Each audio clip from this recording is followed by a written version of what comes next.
এবারের বাজেটে স্বাস্থ্য খাতকে সর্বোচ্চ অগ্রাধিকার দেয়া হয়েছে বলে জানিয়েছেন পররাষ্ট্র প্রতিমন্ত্রী শামা ওবায়দ ইসলাম। ফরিদপুরে এক অনুষ্ঠানে তিনি বলেন, সব সেক্টরে সমান গুরুত্ব দিয়ে কাজ করছে সরকার। এ সময় ভৌগোলিক কারণে ফরিদপুর মেডিকেল কলেজ হাসপাতালকে গুরুত্বপূর্ণ উল্লেখ করে রোগীদের সর্বোচ্চ সেবা নিশ্চিত করার আহ্বান জানান প্রতিমন্ত্রী।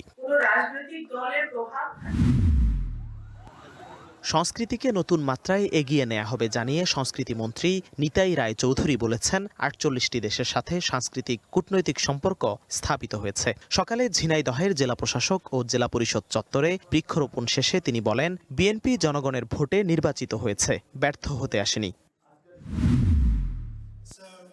সাইবার নিরাপত্তা এখন জাতীয় নিরাপত্তা, অর্থনৈতিক স্থিতিশীলতা এবং সার্বভৌমত্বের গুরুত্বপূর্ণ অংশ।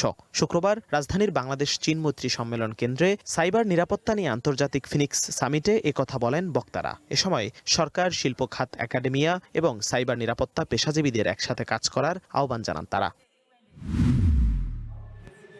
ভারতীয় সীমান্তরক্ষী বাহিনীর সম্ভাব্য পুশিন প্রতিরোধে মৌলভীবাজারের শ্রীমঙ্গলে সচেতনতামূলক সভা করেছে উপজেলা প্রশাসন। শ্রীমঙ্গল উপজেলার হুগলিয়া হাজী মনসুর উল্লাহ উচ্চ বিদ্যালয় আয়োজিত সভায় উপজেলা প্রশাসন, বিজিবি, পুলিশ এবং সীমান্ত এলাকার বাসিন্দারা অংশ নেন।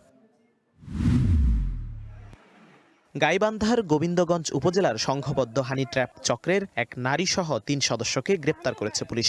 উপজেলার দরবস্ত ইউনিয়নের কালীতলা এলাকা থেকে তাদের গ্রেপ্তার করা হয়। অভিযুক্ত ৩ জন উপজেলার বিভিন্ন স্থানে বাসা ভাড়া নিয়ে হানি ট্র্যাপের মাধ্যমে লোকজনকে আটকে রেখে নির্যাতন করে টাকা আদায় করে আসছিল।